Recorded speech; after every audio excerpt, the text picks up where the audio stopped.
Welcome to Under the Hood Podcast. In this podcast, we pop the hood and give you an inside look at the hows and whys of our ministry here at Cornerstone Church. I'm Michael Nave, your host.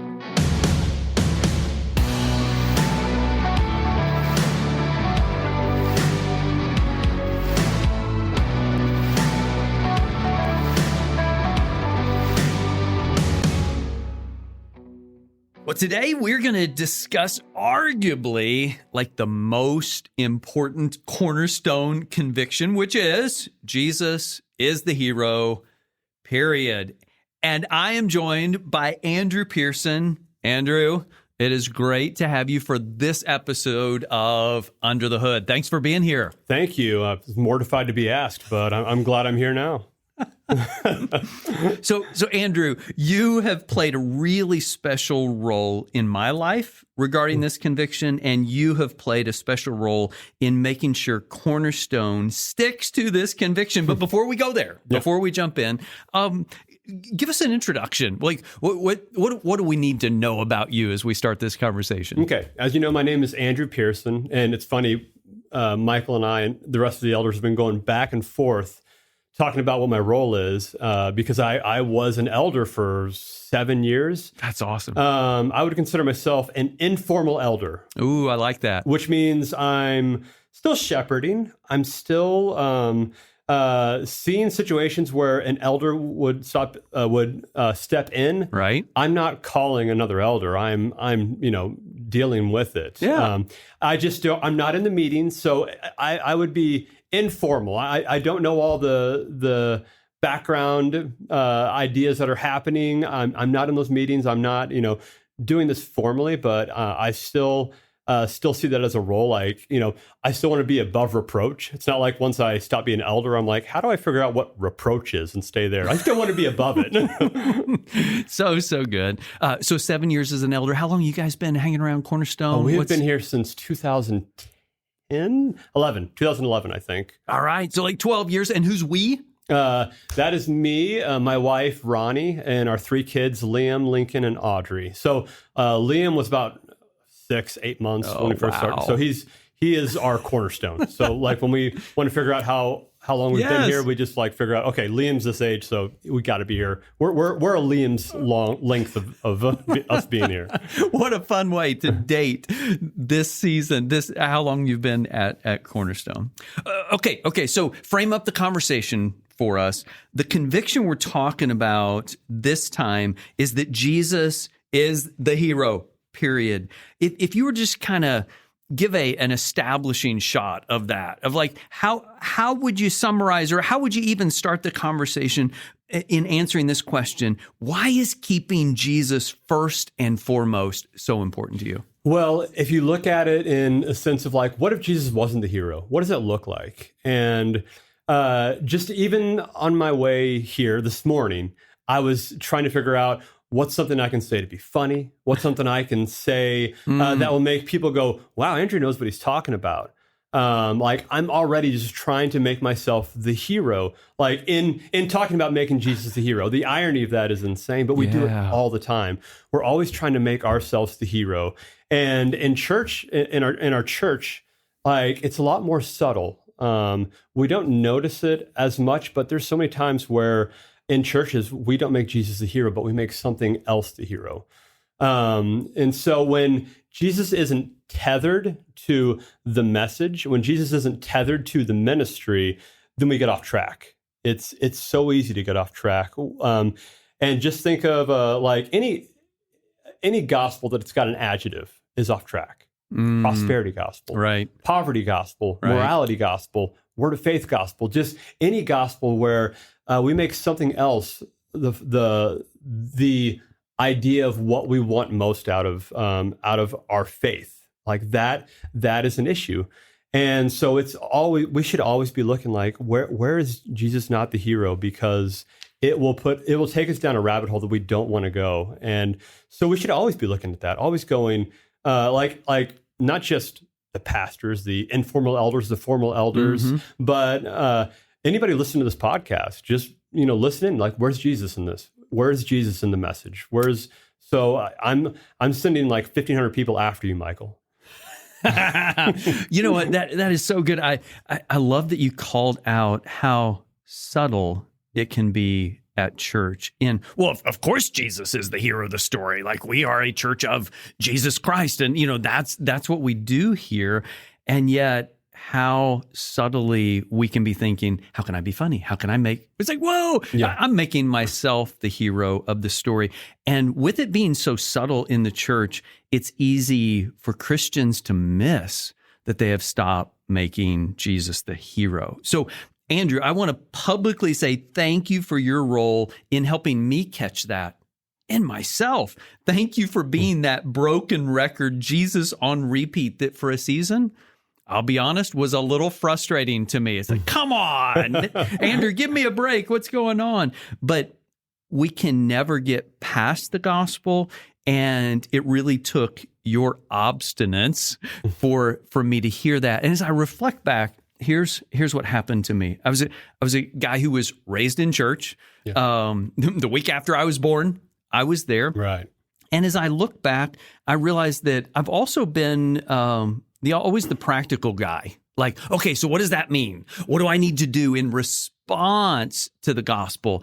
And with that, having always been around the gospel and wanting to be a practical guy of like, okay, how do I do that? Without realizing it, some of my sermons assumed the gospel. And those would be the weeks that you would very lovingly and respectfully come to me and say, Michael, that one was missing the gospel. And just like going back to your first comment, like it took me a while to see that. And what I so appreciate now looking back is it wasn't just you telling me I needed to offer an invitation to respond, like close your eyes, bow your head, accept Jesus as your Savior. Like you were telling me the gospel was missing. Like you didn't remind us of what Jesus did on the cross. You didn't remind us of the good news that we're responding to. You ran ahead and you assumed the gospel. So, Andrew, thank you for just being unwilling to let us assume that. Your voice there has been so helpful. Thank you for that. Absolutely. And you soften it a little bit with sweetly and kindly, like, I don't think so. I know myself back then, and I would have been a little bit of a jerk about it, and I apologize. Oh, wow. Yeah. And maybe it took that really firm voice. You were annoying. Yeah. Really annoying to the glory of God. And I've really repented do. for like 80% of it. And I do appreciate your growth and maturity. Hey, when I think about the danger of assuming the gospel and even the pattern that I had fallen into in the past and that you helped me out of, now I think about Judges chapter 2. Like the Israelites followed the Lord all the days of Joshua and the elders who outlived Joshua. And then there arose another generation after them who did not know the Lord or the work that he had done. Don Carson was the one who said, and he was referring to a specific group, a Christian group. He said the first generation knows the gospel, the second generation assumes the gospel, and the third generation forgets the gospel.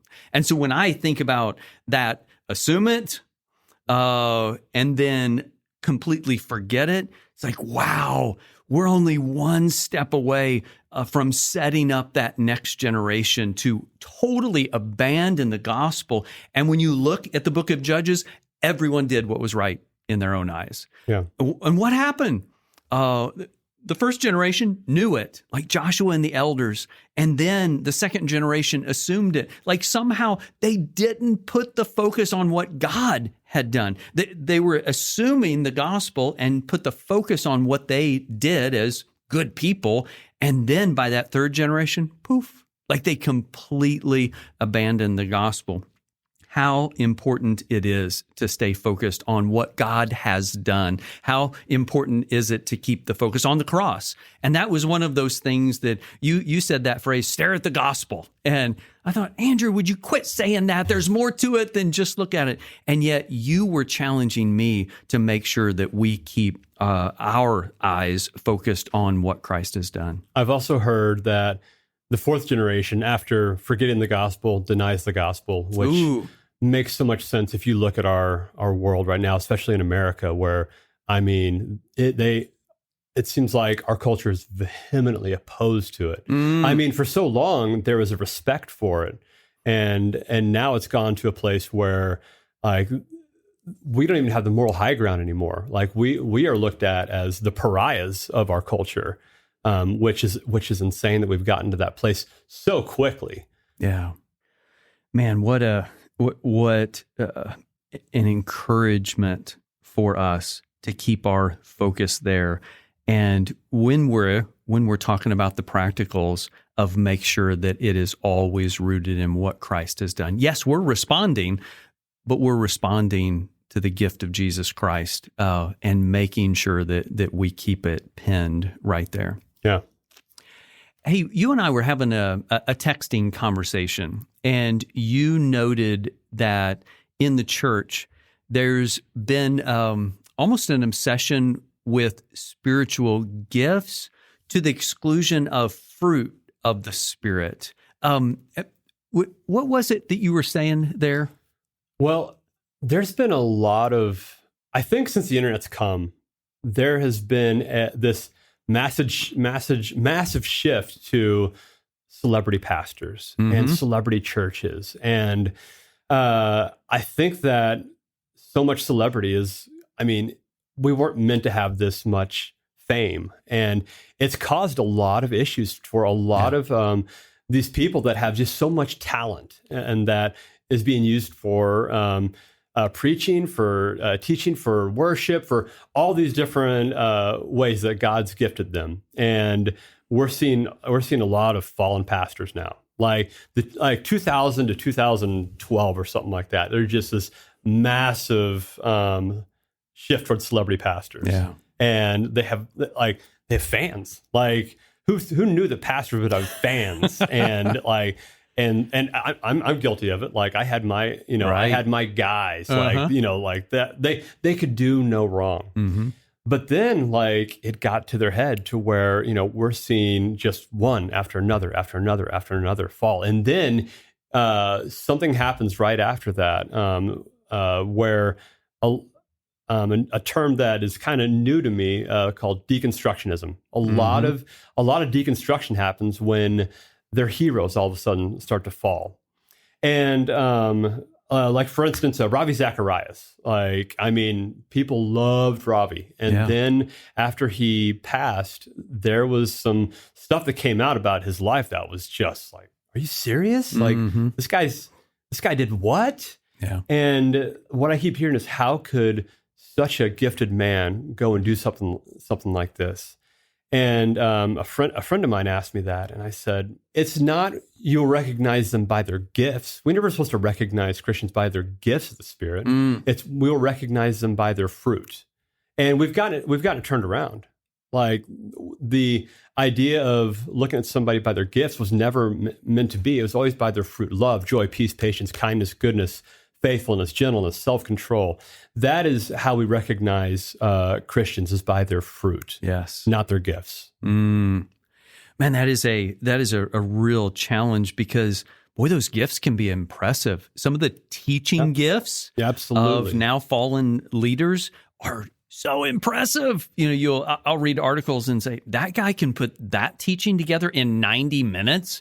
I mean, the ability of that person to articulate the gospel, God's word, is so impressive that then we overlook that by their fruit you'll know them, both false teachers and genuine believers. You know by looking at the fruit, and you gave us the list of fruit of the Spirit. God's given them massive talent, just like He's given some doctors massive talents and some professors massive talents.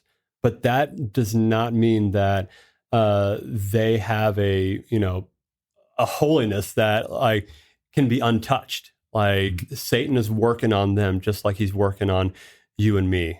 And we have to realize that that is not our measuring stick, our benchmark of, like, what true faith is. Yes.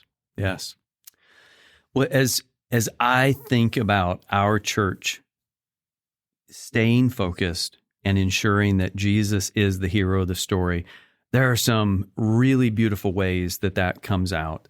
Like, we continue to fight to make sure every sermon keeps Jesus at the center. We continue to suggest resources like Jesus Storybook Bible, where Jesus is the hero of this story. I regularly share my own mistakes and struggles because I'm not the hero of this church. I continue to point people to Jesus. And yes, it is imperative that I am trustworthy and a man of character that has the fruit that you were just describing. But I too need a Savior. And Jesus is the hero of my story. And what I see is that also our worship leaders can be authentic in their worshiping. They're not the hero of the worship service. They are able to point us to Jesus every time.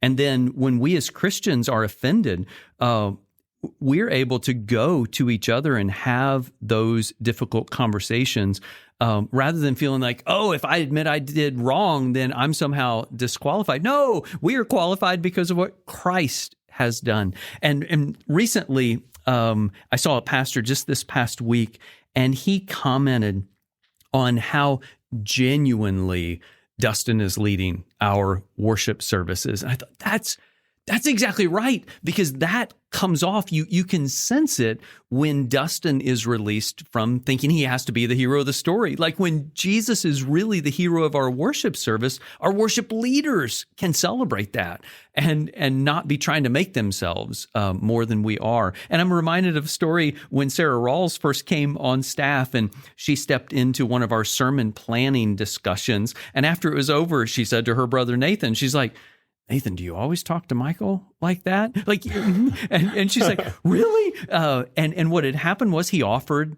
biblical critique to the series and asked questions.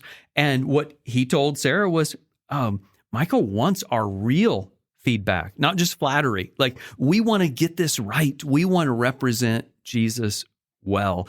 And when we keep him the hero, then we are able to realize our role. And we are able to celebrate that he is the one who is perfect. We're not. He is the one who receives the worship. We're not.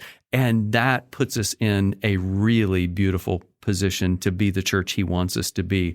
And Andrew, I want to thank you for your role in helping me and our church get locked in on that and stay locked in on that. It's truly been a joy to serve with you. Absolutely. And I hope to continue to annoy you in the future if need be. You annoy me anytime that I get us off. And it has been an absolute joy to see you grow in your maturity and how you express that. Yeah, and thank you with such love. And thank you guys.